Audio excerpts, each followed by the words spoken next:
Like a week ago, they were like, OpenAI is dominant. 3 days ago, it was like Gemini 3 Pro. Mark Benioff's like, I'll never go back to ChatGPT again. And today, it's Claude 4.5 has crushed everything. My point is, like, there's just no stability. Hello, everybody. It is Sunday, November the 30th, 2025. Our last November show on technology. That was the weekly summary. It's been, for those people who grew up watching wacky races, it's been one of those wacky races kind of week where every day there seems to be a new leader in the race to win AI. Lots of news about Google piercing NVIDIA's aura of invulnerability. The Google stock is doing extremely well. Lots of news also about Anthropic's new Opus 4.5 model. Some people see that as Anthropic's ace in the hole when it comes to winning the race. And of course, Keith, who loves ChatGPT, has noted that the ChatGPT 5.1 Codex-Max is a big deal. In overall terms, in some ways, AI seems to be winning.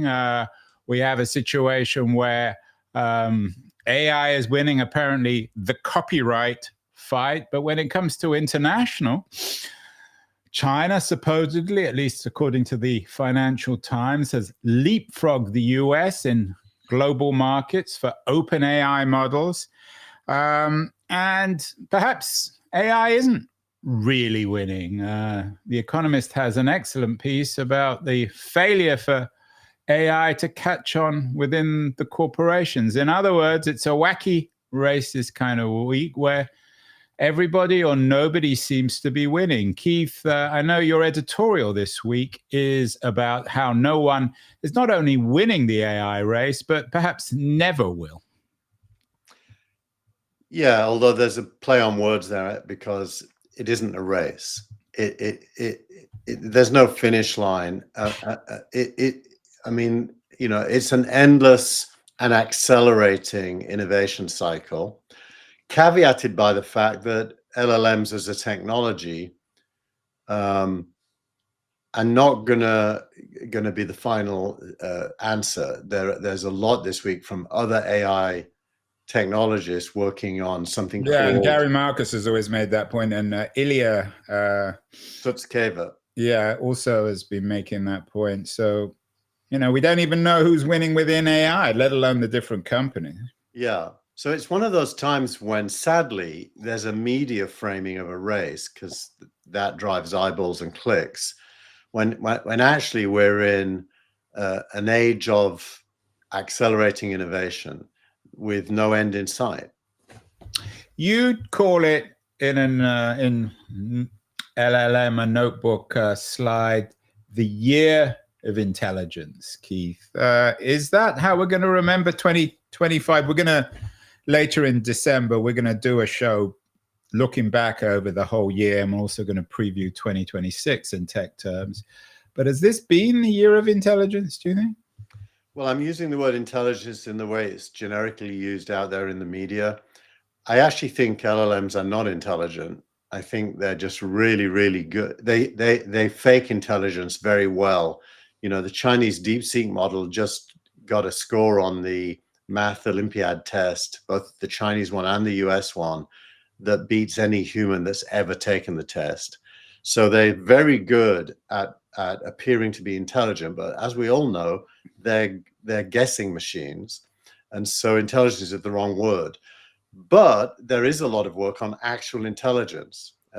DeepMind's AlphaFold is a great example of actual intelligence, and lots of researchers are working on that. And so one of the memes is we're moving from the age of AI productization back to the age of laboratories for the next generation of AI. And so there's many different narratives inside this meta narrative. Right, and then narratives within narratives within narratives. As you say, it's a crowded chart, not a finishing line. But would it be fair to say, Keith, that certainly in terms of last week, Google had a great week. Gemini is being reviewed very positively. Mark Benioff came out, and if it was last week or the week before, saying that Gemini now is his preferred AI over OpenAI. Google's development of their own chip, as I said, the Economist at least suggests, has pierced NVIDIA's aura of invulnerability. Google's stock is up remarkably in the last 3 or 4 months. So it's been a good week for Google. I take your point that maybe they haven't won, maybe no one will ever win, but there are winners and losers each week, and certainly Google is the biggest winner this week. Google's a winner.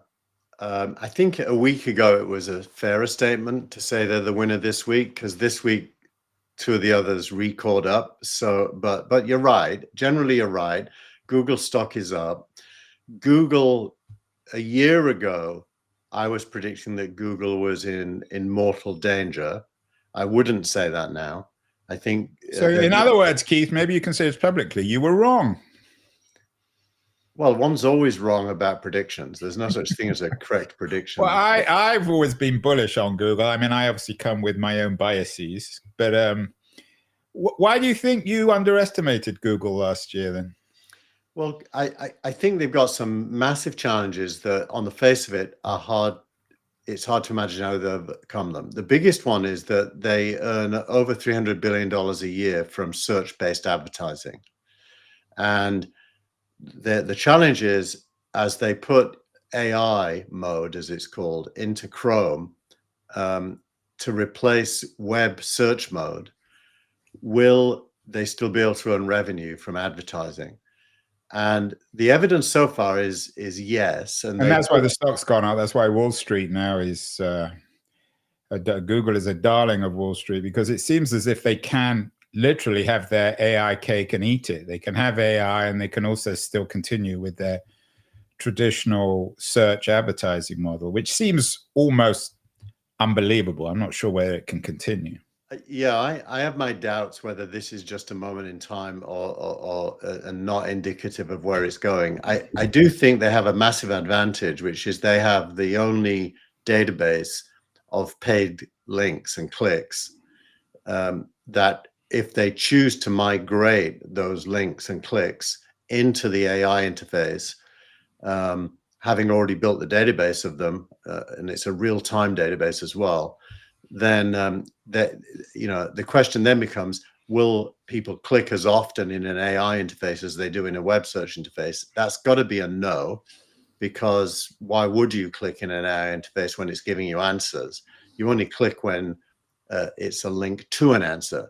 So I suspect click rates will continue to decline, but the monetization of clicks, Google's in prime position compared to OpenAI, Anthropic, and all of the others. Who are losers, do you think? I mean, they don't tend to make headlines. There were a series of headlines, I think, the week before this, on Oracle's massive decline in its stock market value. Are there losers? I mean, if we accept that there isn't a single winner, I think it's a wise editorial headline this week, Keith. But there are going to be losers. Who's done badly this week or in November 2025? Is it Oracle? I think Oracle's in a good position. Its share price is not indicative of its positioning. A year ago, Oracle wasn't in the race at all. It's now a major partner of OpenAI and others. Microsoft showed the way here. Microsoft partnered very early with OpenAI, and Azure has benefited from that. Oracle is really replaying the Microsoft playbook and has done so successfully. Its share price spiked up and has now corrected back a little bit, but it's still in way better shape than it was a year ago. So I don't think Oracle's a loser, actually. I think the biggest losers are the SaaS companies. If you think of the SaaS companies, and probably Salesforce is yeah. I mean, I was thinking of Benioff, and it's interesting. Benioff made the announcement about his preference for Google Gemini over OpenAI. I don't quite know how that impacts on his company, Salesforce. Well, look, Benioff can still win, a little bit like Oracle a year ago. In the short term. Well, no one's going to win, Keith. You've told us there aren't any winners. Well, you're asking me who's a loser. So let's frame it in the opposite end. Is Salesforce going to be a loser? I wouldn't say that yet. I think Benioff's acutely aware of the need for Agentforce to become their leading product. And if he can pull that off, he'll continue to grow revenue and everything will be fine. But that is a bit like Google had the challenge a year ago. He's got a challenge to make sure that happens. I wonder also, I mean, I take your point that we can't always use the markets as an accurate mirror of the health of a company, but it's these second-rank companies that seem really stalled. Companies like Pinterest and PayPal and Adobe. Yeah. Are they all going to be losers? Are we going to have a middle-class tech company as we've had historically, or are they only going to be giants and startups and nothing in between? Well, content portals will only maintain their audience insofar as we users continue to go to them for what we are looking for. And increasingly, the evidence seems to be, although the Economist article disputes it in the case of enterprises, that users are well, I mean, you've got to accept they're right on that. I know you don't necessarily believe that it's not the death knell of AI, but their point is an important one, that corporations are not embracing AI as much as we expected or some people expected. I think they're right, but I think that's as expected, because the innovator's dilemma is strongest in enterprises, and you know, as we all know, enterprises, every consulting firm knows this, enterprises are the slowest to understand and the slowest to change. So it's very likely that that's an accurate representation, but not shocking. On the face of it, not at all shocking. I just did it. Sorry, go on. But going back to the main point, Pinterest and other content portals, this will be true for lots of them, unless it's habit forming, like say music streaming, are going to be subsumed in AI interfaces, I would predict. But that again is a prediction without a timeline. I don't know how fast that will happen, but it seems to be likely that will happen. And if that happens, the AI interfaces become the primary intermediary between you and me and whatever knowledge or information we're looking for. They're the roadkill. I just did a show actually yesterday with Christopher Marcus, a very smart business professor at Cambridge University. He wrote an interesting piece for the Harvard Business Review on the need for businesses to strategically hibernate in a time of great uncertainty and upheaval. And I think his argument may actually explain why AI is not catching on quite as what people expected in corporations, because corporations are just very fearful of all change, given the geopolitical struggles, particularly in the US, Trump, tariffs, and everything else. So yeah, maybe it's just the current climate of uncertainty that's undermining corporate embrace of AI. Corporations are by definition very conservative. Yeah, and you know, every venture capitalist knows there's a curve of adoption which only ends with the late adopters. And the real test of AI's staying power is where in that curve it currently is. And I think it's still in the early adopters curve, which is the very earliest stage of that adoption curve. As they say, people always joke about Silicon Valley, you're always an early adopter until you're too late. So who knows whether there's again a middle market here. What about in international terms? As I said, the FT reported this week that China has leapfrogged the US in global markets for open AI models. You've already talked about DeepSeek. You note, or your Google LLM notebook image suggests that governments are now major players. Mm-hmm. Is this race between the US and China, is it another wacky race, Keith, where one week China will appear to be ahead, the next week the US? Of course, it's a two-man race. There's no team from Europe or Russia or Japan involved in this race, it would seem. Yeah, although interestingly, the Slush conference happened in Finland this week, and Lovable, the European-based vibe coding company, announced that it had reached 200 million annual run rate within 4 months of having previously reached 100 million. and Mistral, of course, is still in Europe. And they declared Europe as a player in the game, which I think was an overstatement. Well, they would, wouldn't they? Because they're European. But I do think AI is going to grow everywhere it's allowed to. The British budget this week brought in a bunch of stuff to incent venture investment in early stage startups. I think the EU is far behind the UK in thinking like that. So Europe is hamstrung mainly by regulation, which seems to be weakening, which is a good thing. And maybe a little too late. Can the US, I mean, coming back to your theme this week of nobody's winning, which means really in a way that everybody's winning, can the US and China both win this race simultaneously? Absolutely. I think that's the only outcome likely. And really, you know, nations don't have balance sheets in the same way that companies do. They do, but they're derived from different sources like tax. The winners will be Chinese companies and American companies mainly. And those companies will pay taxes wherever they operate. And so governments will harvest that. But also their products will be used globally. And so revenues will be spent everywhere and productivity gains will be impacted everywhere. So it isn't as if the rise of US companies or Chinese companies only benefits them. It should lift everything up. No note this week, Keith, of the B word, your favorite word, bubble. You note that what's happening is a new industrial stack, not a software bubble. What is an industrial stack? And can there be bubbles within industrial stacks, or by definition, is that not a bubble? Well, an industrial stack really talks about rebuilding from first principles the way to do things, the way things get done. So the stack is a kind of a logical sequence of hardware and software in order to rewire the way we do things as humans. And we're in the middle of the early stages of that new stack.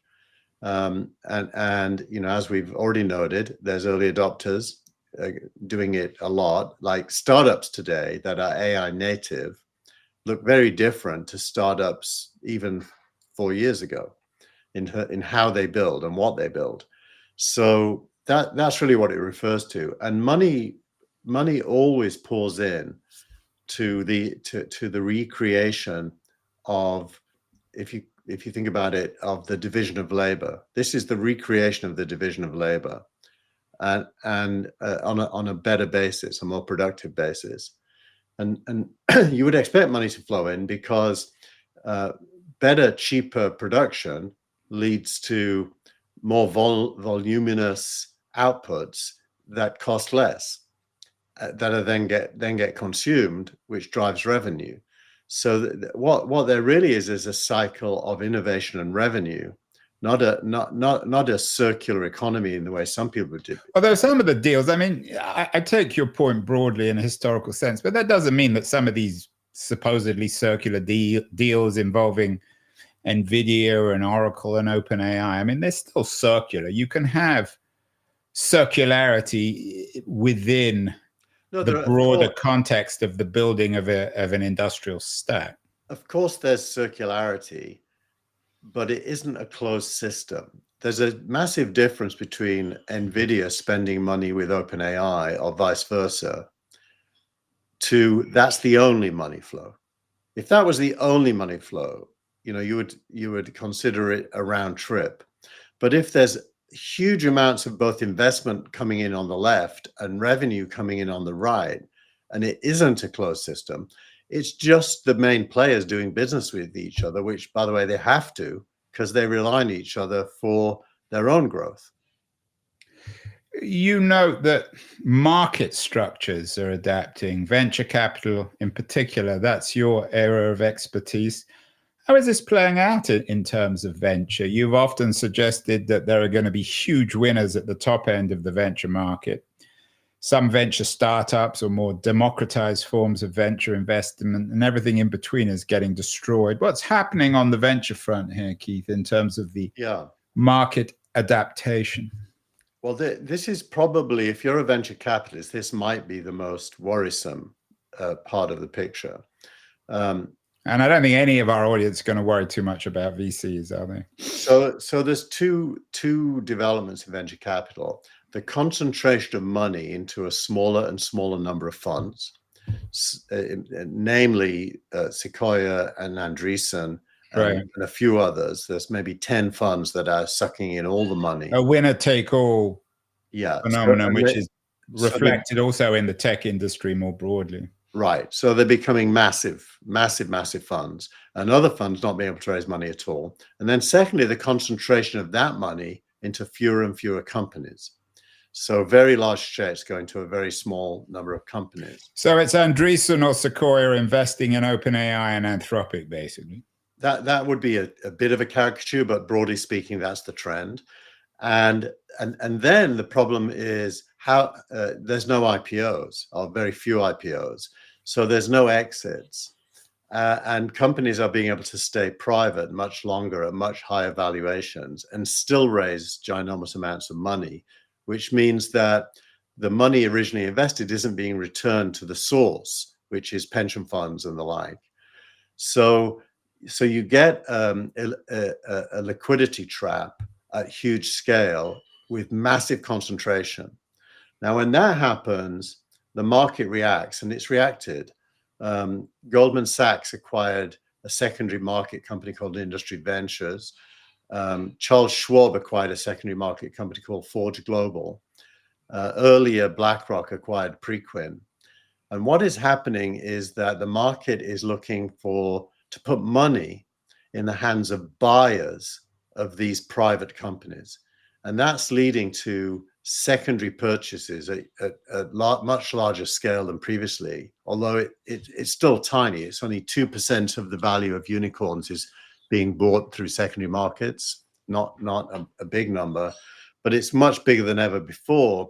And that's because there's a large number of smaller venture funds looking for liquidity, and they're ready buyers if they can get a good price buying. For example, Dave McClure's new fund, Practical VC, is a secondary buyer. Yeah, and Dave's actually coming on the show next week. I want to come back, Keith, to the stack for a moment. You talk about this being a new industrial stack, not a software bubble, but one of the interesting discussion points this week is on Google, in the sense that Google's the only company trying to own the entire stack. Does that make Google more or less likely to be a winner in this new game? Well, there's pros and cons. It's certainly helpful to Google for decision-making purposes to be able to control both costs and capabilities. So that's the plus. Google's primarily an AI winner with developers, to some extent businesses, but they tend to be startup businesses, not the big ones. The big ones are all going to Microsoft and or Oracle more than they're going to Google.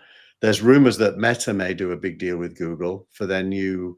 which is another reason why people are very bullish on Google this year. Yeah, so that's the plus. The minus is Google's TPUs. That's their equivalent of NVIDIA's product. They are a generation or two behind NVIDIA in terms of capability, and NVIDIA isn't sitting on its hands. It's producing an annual upgrade to its whole stack. So I don't think it really threatens NVIDIA. Google is a purchaser of NVIDIA because of that for pre-training. In other words, very, very compute-heavy parts of the AI cycle. Google isn't using its own stuff because it doesn't yet do as good a job. And so I think it's a more nuanced landscape. And then the final piece is, and this is just my opinion, but I think AI is ultimately a consumer-led game. Well, you and certainly the Economist would strongly disagree. The Economist piece suggests that always these booms or new business cycles, whatever you want to call them, new industrial civilizations are always driven by corporations. But well, I think it's either or there. It's what comes first. And I think the evidence so far is chat interfaces are the primary reason AI has grown. And chat interfaces are mainly used by consumers. Now, consumers can include business people. I don't just mean hobbyists. It can be business people sitting at work, but it isn't a traditional top-down enterprise sale. It's a bottoms-up, one person at a time adoption curve. And in that game, OpenAI is very far ahead. You say, Keith, that rather than asking who will win, we should ask 3 questions. What are those 3 questions? Put them on the screen so I don't have to use my memory, Andrew. Well, I know the 3 questions. You're the expert. So the graphic has them in. The three questions really correlate to capabilities, what can it do, and civics. Yeah, what can it do? Who's funding it? And what are the policy implications? So what can it do? Yeah, contrary to Gary Marcus's narrative, actually is getting better and better and better. So it's the 3 C's: capabilities, capital, and civics. Yeah. So capabilities, clearly it's getting better and better and better. But I will concede to anyone who says so, that there are other technologies outside of LLMs that are going to take it even further. And those are in the early innings. A company called Sakana.ai has a white paper that I put in the editorial about something called continuous learning machines, continuous thinking machines. And Demis Habbassis, is it Habbassis or Hassabis? I always get that wrong. At DeepMind. Demis, who's the head of AI at Google, the number 2 guy at Google. Yeah, and Ilya Sutskever, they both this week talked about the inability of LLMs to be great at generalization, which we've talked about on the show, that generalization is still a human thing. But they have a fix for that, which is a different technology than LLMs. And so I think capabilities, we're so early compared to what's coming. I do think the current capabilities are already good enough to make robotics, humanoid robotics, real. And so having so the first question then is on capabilities. So you think that we're still in the early innings there. Capital, can we, and I'm quoting you here, can we manage a $200 trillion asset world, Keith?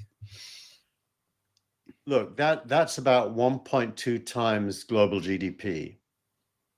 In other words, a lot of money. Yeah, exactly. It's 80 trillion more than global GDP, so it's more than 1.2 times. So that's a massive investment. But if we're really rebuilding the stack of human division of labor, that doesn't seem a massive price. I mean, it's not 10 times global GDP. And so I'm going to anticipate that most governments and most capital providers will find that money. And I will say the money sitting on the sidelines, not invested, is many times higher than global GDP. Yeah, but you're not going to have capital in Uganda or Belgium or Vietnam put into this. I mean, it's all coming from the US or China, isn't it? Well, actually, the capital is coming from everywhere. Sovereign wealth funds everywhere. Oh, I mean, obviously the Gulf states as well, but they're unusual. They're not. But the capital is pouring into mainly American and Chinese companies, and but that doesn't really matter as long as what it produces is a new global division of labor, and by that I mean an industrial division of labor in terms of how things get done, and it will pay off.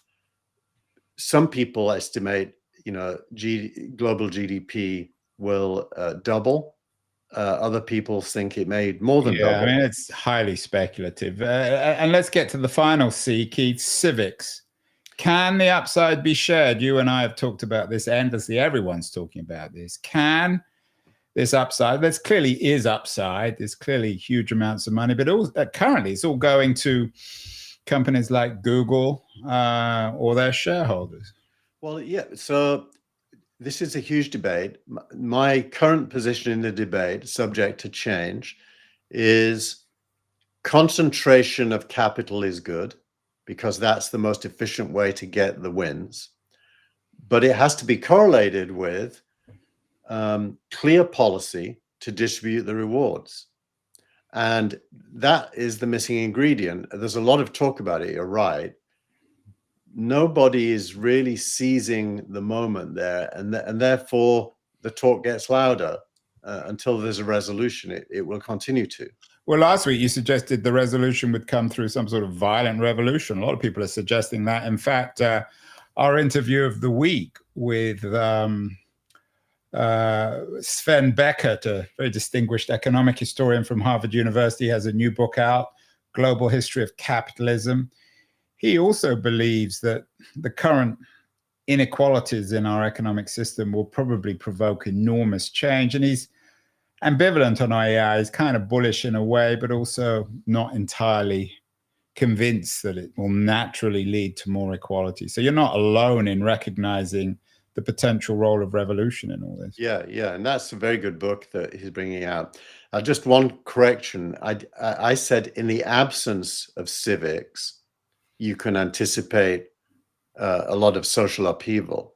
So we don't have three. We've got capability in the three C's: capabilities, capital, civics. So you said without civics, we're going to have revolution.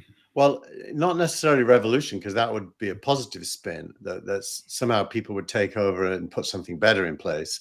What you might end up with is chaos, or worse still, extreme wealth, barbell-like.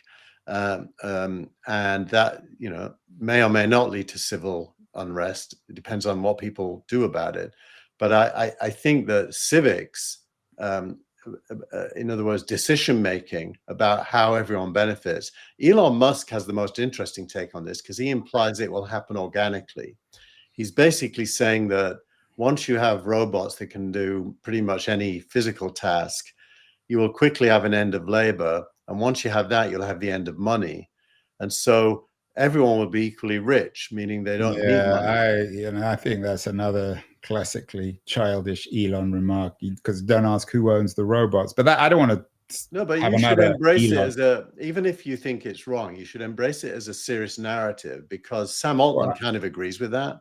Well, the fact that Sam Altman and Elon Musk agree on anything doesn't suggest it's real. I would say it's more part of a wacky race. You have to say why not. You can't just mock. Well, as I said, simple question: who owns the robots? Well, the whole point is that people will. They're only going to be. Who are the people? How's that going to work? I mean, well, initially, obviously you have to be a bit open-minded here, but initially, it's not going to being open-minded. It's just recognizing that reality. Let me tell you the detail. Musk claims that by next year, his robot will be $30,000 and capable of learning any household task. Now, if you divide $30,000 by the number of weeks in a year, it's about $600 a week, which will do cleaning, cooking, laundry. Yeah, I take your point, and the prices will come down, blah, blah. We all know that. But it's Musk's robot. He's going to be selling it, whether it's Tesla or SpaceX or X, whatever other company he has. He's not giving it away for free. Well, I think you didn't listen to his talk. He made the point that as the impact of that kicks in, both in industry and in the home and on the street, everything is going to ultimately be free, and therefore money won't be required. Why though? I mean, this is just. Well, it's just math. It's the math of production. That's how the whole history of the human race has worked. The fact we can buy a carton of milk today for $5, it hasn't always been true. But I don't want to go on and on about this, because he just gets on my nerves. It's so childish. If you want to bring up, hold on, bring up milk. It's not free milk. You still have to buy it. Yeah, but it's still farms. There are still distributors. There are still stores. You're still missing the point. I think if you're calling him a child, I'm going to call you a cretin. That you're not embracing the point. The cost of milk, delivered, by the way, to a population in the world of 8 billion people, is now close to nothing compared to what it you would have had to pay to achieve. I take that point, but there are still milk companies, right? There's still people who At this stage in history, but can you see the trend curve? Can't you see the trend curve? But can you give me an example then of a product that has literally become free when it used to be expensive, where there's no market for it? You just go out in the street and you can just have as much of it as you want. I think there's lots of things like that. Well, give me an example. Give me one example. Parking in Palo Alto. Well, that's your best example. Well, it's an example. It's an example within a very... I mean, the government's still paying for that parking first. Even Palo Alto is very unusual. Very different from San Francisco. You're right, but think of what that sentence means. We, the people, paid taxes from this much bigger wealth that we've got compared to 200 years ago. And our elected authorities are able to use it to provide free parking. By the way, in England, they provide, at least at the point of consumption, free healthcare and free education. Yeah, but it's not right. And that's a better example than free parking in Palo Alto, which is the wealthiest suburb probably in the world. But the NHS is in crisis. Anyway, we'll talk about this more. I'm happy to talk about these issues as long as you don't bring up Musk, because I just think he's a moron. No, but that's just my opinion. Maybe I'm wrong. Maybe I'm the moron. Finally, Keith, where you have a South African sympathy with him for some bizarre reason. But finally, and coming back to politics, there was an interesting piece in the in The Economist on MAGA being divided over the promise and perils of AI. How much do you think this will play out? I mean, certainly, I don't want to continue talking about Musk, but he's certainly on the techno-optimist side of the MAGA movement. Do you see this as destroying the MAGA movement? I think it should. Destroy or transform is both the same word for me in this context, but I think that it should destroy the Democratic Party as well.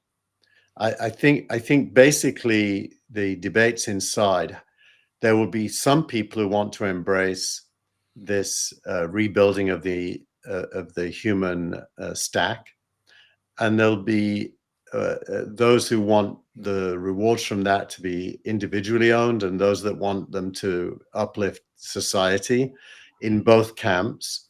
And it's hard for me to see the current left-right divide surviving that. I think we're going to redefine the meaning.